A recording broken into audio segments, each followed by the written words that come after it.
Yo, what's up, guys? So currently we're about to hop in a call with CNQR Toxic to film an interview with him. So currently, holy, sorry, I'm cooking up right now.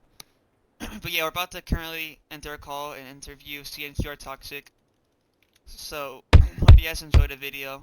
The start of the video might be a bit rough, like the first 5 seconds. Also, quick disclaimer: his audio is very loud over mine. So please forgive my audio. It's like, yeah, it's really bad. So I invested in a new microphone, so that will be coming in the mail soon. So yeah, enjoy the video, like and subscribe. Make sure you also go check out CNQR Toxic's channel. Very great guy. He was actually really nice. But yeah, make sure you go check him out. Subscribe, like, so support, and.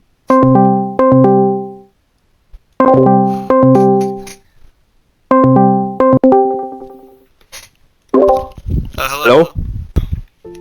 So what's particular like made you want to get into YouTube?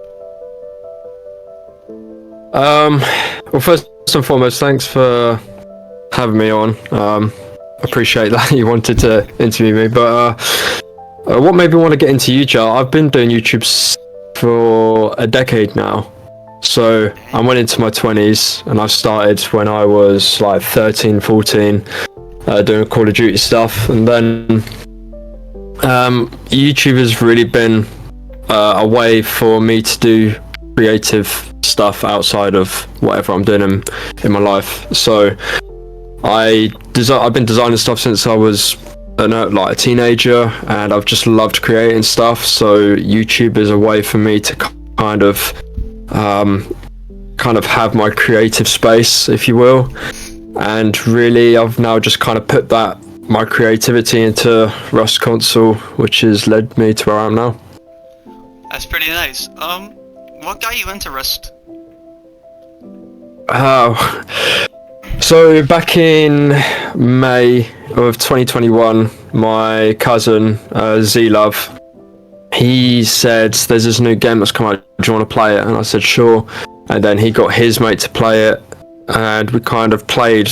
I think it was the beta before the game came out, or the first wipe, and it was so refreshing and new from everything we played before. Before that we played NBA, we played FIFA, we played Call of Duty. This game just like took up hours of our time when we didn't realise how long it was taking off our life. Like, the hours were extreme, and we just kind of fell in love with the survival aspect and being on top.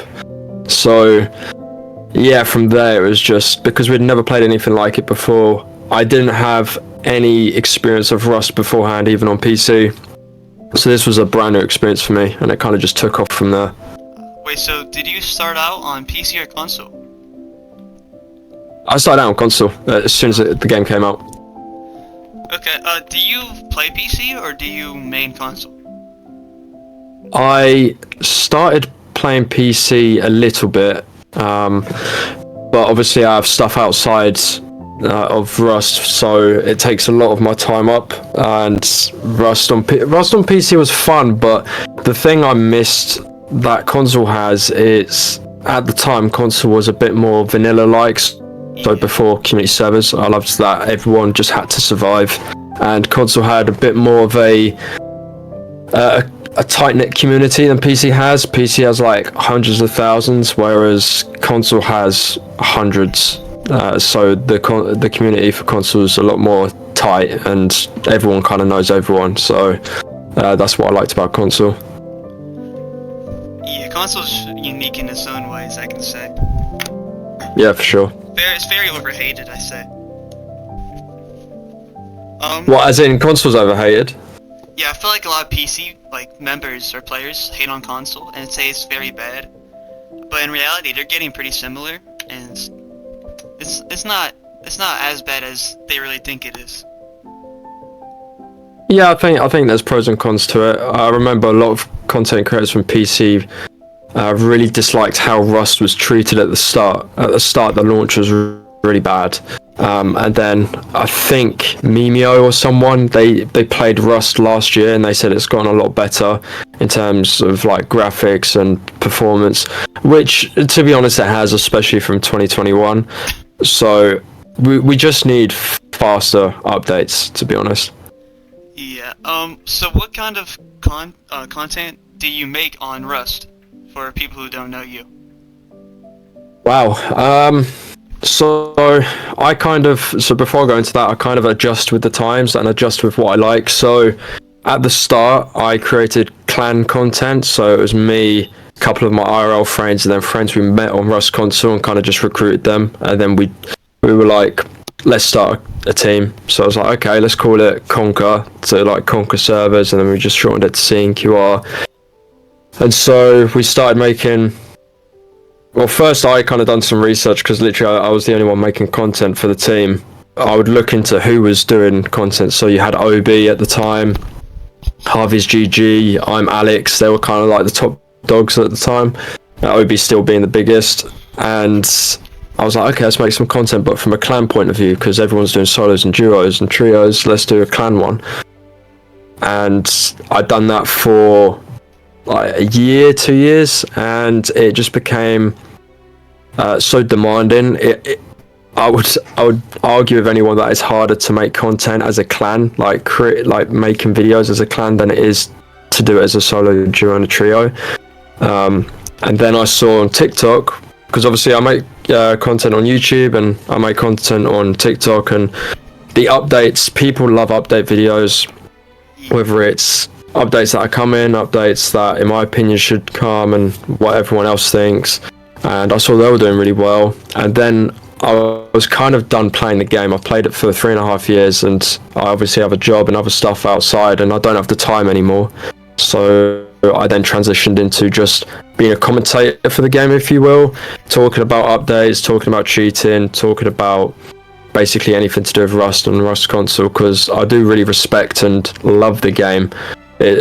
Apart from Black Ops 2 and Black Ops 1, Rust is up there with, the best games I've ever played. Yes, I agree. Rust it's a very good game compared to a lot of other survival games. This has a unique feeling to it, I would say. It's a very good game. Very good. 100%. Would you say content curation, is this your full-time job, or do you have any other outside jobs? So I finished university, and I set aside about a year to see if this will work. And I'd done obviously clan content, and you need to be earning quite a bit to be a full-time job. You need to be hitting the. It depends on a factor of things, and that's a long story in itself. But for me, I tried to make quite a few, as many videos as I could. But as demanding as it wasn't working for me if I wanted it to be a full-time job. But I also wanted to enjoy it, and the two weren't really connecting. So I had to find a way. If I want it to be a job of mine, I want to create content that takes less time out of my day, something that I can put love and care into and a lot of effort, but also it will take a couple of hours as opposed to days if I was playing the game. So commentary for the game is something that took my eye. There's not really many people doing that kind of style content for Rust console, so I was like, okay, it works for me, let's see if it works. And right now it's doing really, really well, and I'm really enjoying it. But as for a job, it's not a job of mine. I've always wanted it to be a side project and a side hustle, which it's gonna, unless it takes off, it's gonna remain that. Yeah, I've seen that there's only like, I think, one other commentary or news for Rust console in particular.